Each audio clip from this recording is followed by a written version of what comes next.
অভিযান নিউজ টিভির পক্ষ থেকে আপনাদেরকে স্বাগতম ও শুভেচ্ছা। তো আমরা আসছি আজকে একটি স্বেচ্ছাসেবী সংগঠন। এই সংগঠনটি হলো প্রতিজ্ঞা সংগঠন। ইতিমধ্যে আপনারা জানেন এই প্রতিজ্ঞা সংগঠনটি খুব সুনামের সাথে কাজ করছেন, যা আসলে তাদের মূল অগ্রগতি এবং তাদের উদ্দীপনা এবং ভবিষ্যতে তাদের যে পরিকল্পনাগুলো আছে, তো সেই বিষয়গুলো নিয়েই আজকে আমরা প্রতিজ্ঞা সংগঠনের পরিচালক সভাপতি মোহাম্মদ মামুন মিয়ার কাছ থেকে আমরা বিস্তারিত বিষয় জানবো যে এই প্রতিজ্ঞা সংগঠনটি কিভাবে ভবিষ্যতে দেখতে চায়, বা এটার বর্তমান কি অবস্থা আছে, বা বর্তমানে এই মেম্বার গুলা কিরকম অ্যাক্টিভিটির সাথে কাজ করতেছে, বা প্রশাসনিক ভাবে কতটুকু সহযোগিতা পাচ্ছে, বা অন্য অন্য এনজিও গুলা তাদেরকে কতটুকু সহযোগিতা দিয়ে এই সংগঠনকে এগিয়ে নিচ্ছে। তো বিস্তারিত বিষয় নিয়ে এই মামুন ভাইয়ের সাথে কথা হবে। আপনারা আমাদের সাথে উপস্থিতি। আসসালামু আলাইকুম। আপনাদের সাথে আছি আমি মোহাম্মদ মামুন মিয়া, প্রতিষ্ঠাতা ও সভাপতি প্রতিজ্ঞা যুব সংগঠন, এবং আমার সাথে আরো আছেন আমাদের সংগঠনের সাধারণ সম্পাদক এবং কো-ফাউন্ডার সুব্রত বর্মন এবং তানভীর শরীফুল। এবং আপনাকেও অনেক অনেক ধন্যবাদ জানাচ্ছি আমাদের এখানে আসার জন্য। তো আমরা প্রথমে যদি একটু বলি প্রতিজ্ঞা কি। প্রতিজ্ঞা হচ্ছে একটি যুব নেতৃত্বাধীন সংগঠন, যেখানে আমরা কাজ করি মানবাধিকার, যুব নেতৃত্ব বিকাশ, SRHR অর্থাৎ sexual and reproductive health and rights নিয়ে। আমরা চাই এমন একটি সমাজ যেখানে যুবরা নেতৃত্ব দিবে এবং সকল সম্প্রদায়, সকল ধর্মের মানুষ, এখন সকলের মতামত সেখানে গ্রহণযোগ্য হবে। তো আমরা এটা কেন তৈরি করলাম? প্রতিজ্ঞা তৈরি করার পেছনে আমাদের অন্যতম একটা কারণ হচ্ছে যে আমরা চাই আমাদের সমাজের যারা পিছিয়ে পড়া জনগোষ্ঠী আছেন তাদেরকে যেন আমরা সামনের দিকে এগিয়ে নিয়ে যেতে পারি এবং তাদের বয়সটা যেন রেজ করতে পারি। এটি হচ্ছে আমাদের মূল উদ্দেশ্য সংগঠন তৈরি করা। তো এখানে কারা যুক্ত হতে পারবে? আমাদের সংগঠনে যুক্ত হতে পারবে তারাই যারা হচ্ছে স্বেচ্ছাসেবক কার্যক্রমের সাথে যুক্ত এবং ভালো কাজ করার মন মানসিকতা আছে এরকম শিক্ষার্থীরা এখানে যুক্ত হতে পারবে। তো আমরা যদি আমাদের সাম্প্রতিক কিছু কার্যক্রমের কথা বলি, আমাদের কয়েকটা বড় ইভেন্ট হয়েছে। এর মধ্যে অন্যতম একটা হচ্ছে আমাদের ময়মনসিংহ সিটি কর্পোরেশনের সম্মানিত প্রশাসক মহোদয়ের কাছে আমরা বসেছি এবং সেখানে আমরা বলেছি আমাদের নগরের যে সমস্যাগুলো আছে সেগুলো উত্তরণের জন্য আমরা কি করতে পারি এবং আমাদের প্রশাসন কি করতে পারে সেই বিষয়ে আমরা একটা সংলাপ করেছি। এছাড়াও আমরা 5 জুলাই আমাদের ময়মনসিংহ জেলা পরিষদের সম্মানিত প্রশাসক মহোদয়, ওনার সাথে আমরা বসেছিলাম ময়মনসিংহ জেলার টেকসই উন্নয়নে আমাদের তরুণদের ভূমিকা, সম্ভাবনা, চ্যালেঞ্জ ও করণীয় শীর্ষক কারণের সংলাপ। সেখানেও আমরা ওনাকে কিছু পরামর্শ দিয়েছি এবং আমরা ওনাকে বলেছি যে তরুণরা যেন সব জায়গায় এনগেজ থাকে, তরুণদের যেন পার্টিসিপেন্টটা নিশ্চিত করা হয় সে বিষয়টা। এখন আমাদের ভবিষ্যৎ পরিকল্পনা কি? আমরা ভবিষ্যতে চাচ্ছি আমাদের এই কার্যক্রমগুলো আমাদের ময়মনসিংহ ডিভিশন সহ আমরা সব ডিভিশনে ছড়িয়ে দেওয়ার জন্য, সকলের মাঝে একটা নৈতিকতা বোধ তৈরি করার জন্য, সমাজে যেন তারা বয়সটা রেজ করে সেটা আমরা হচ্ছে চাচ্ছি। এখন আমাদের সংগঠনের যদি লিগ্যাল স্ট্যাটাসের দিকে বলি, আমাদের সংগঠনটা হচ্ছে যুব উন্নয়ন অধিদপ্তর এবং মহিলা বিষয়ক অধিদপ্তর এই দুইটা থেকে হচ্ছে নিবন্ধন প্রাপ্ত এবং আমরা সমাজ সেবা থেকে নিবন্ধনের জন্য প্রক্রিয়াধীন আছি।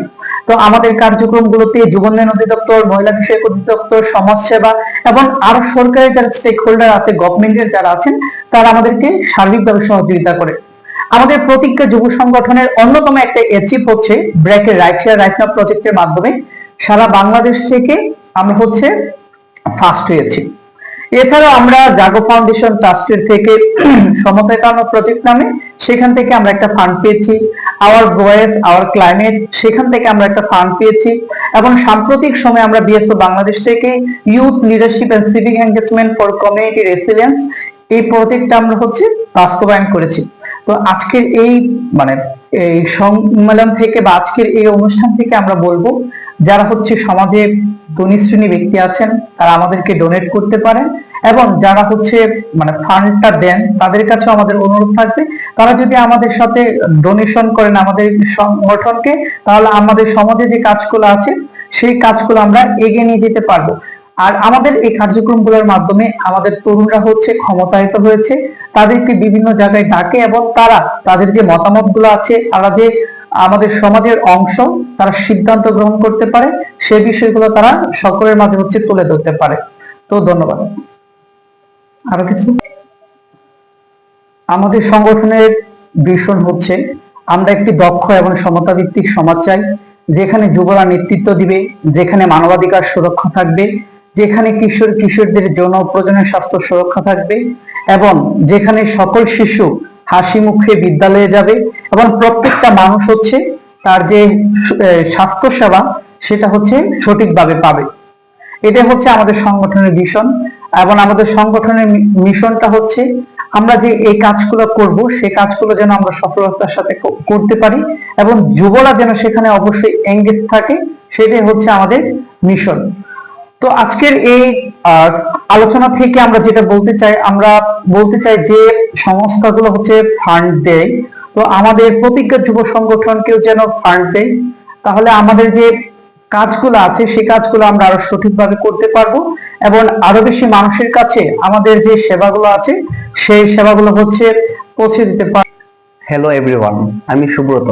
কাজ করছি প্রতিজ্ঞার সাথে সেই শুরু থেকে। আমাদের অর্গানাইজেশন যখন শুরু হয় সালটা ছিল 2024 থেকে হচ্ছে আমরা এখন 25-26, এখন আমরা নেক্সট 27-এ পদার্পণ করব। আমাদের বেসিক্যালি আমরা যদি একটু বোল্ডলি বলি, আমরা যে কাজটা করি সেটা হচ্ছে আমরা ক্লাইমেট অ্যাডাপ্টেশন এবং হচ্ছে জেন্ডার ইকুয়ালিটি, হিউম্যান রাইটস।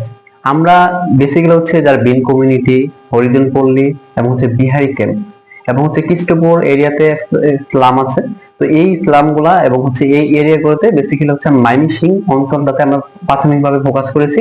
এবং আমাদের ফিউচার প্ল্যান আছে, আমরা হচ্ছে 8টা ডিভিশনে আমাদের প্রতিজ্ঞার টিম থাকবে, এবং আমরা সেন্ট্রাল মাইমিংসিং থেকে হচ্ছে আমরা আমাদের অ্যাক্টিভিটিস গুলো আমরা হচ্ছে পরিচালনা করব।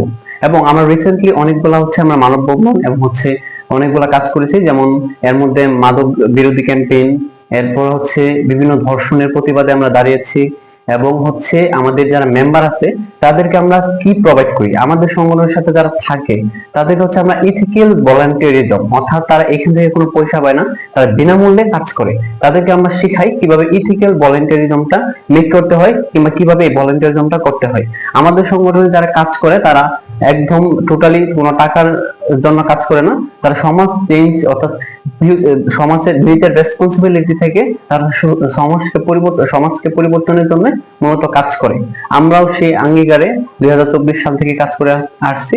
এবং আমাদের যদি কার্যক্রমগুলোর মধ্যে আরো কিছু বলি, সেটা হচ্ছে আমরা ছোট ছোট কিছু স্মল গ্র্যান্ট পাই, সেটা হচ্ছে জাগো ফাউন্ডেশন ট্রাস্ট, বিএসও বাংলাদেশ, এই গ্র্যান্ট গুলা দিয়ে আমরা কিন্তু অনেক কাজ করেছি। যেমন বিহারে কিন্তু আমরা 300 মানুষকে হচ্ছে গাছের হচ্ছে আপনার সিডস বিতরণ করেছি। তারপর হচ্ছে আমরা বিভিন্ন এনজিও এবং হচ্ছে বিভিন্ন সংস্থা, বিভিন্ন প্রতিষ্ঠানের সাথে আমরা লিংক আপ করে, নেটওয়ার্কিং করে আমরা বিভিন্ন ধরনের প্রোগ্রাম করি। যেমন বিএনএসএস হসপিটালের সহযোগিতা আমরা 300 মানুষকে বিনামূল্যে আমরা সানগ্লাস বিতরণ, চশমা বিতরণ করেছি। তারপর হচ্ছে কি আপনার তাদেরকে ড্রপ দিয়েছি, তাদেরকে ওষুধ দিয়েছি, এরকম আরো রক্তদান কর্মসূচি, এরকম আরো অনেক কাজ আমরা মোটামুটি করে থাকি।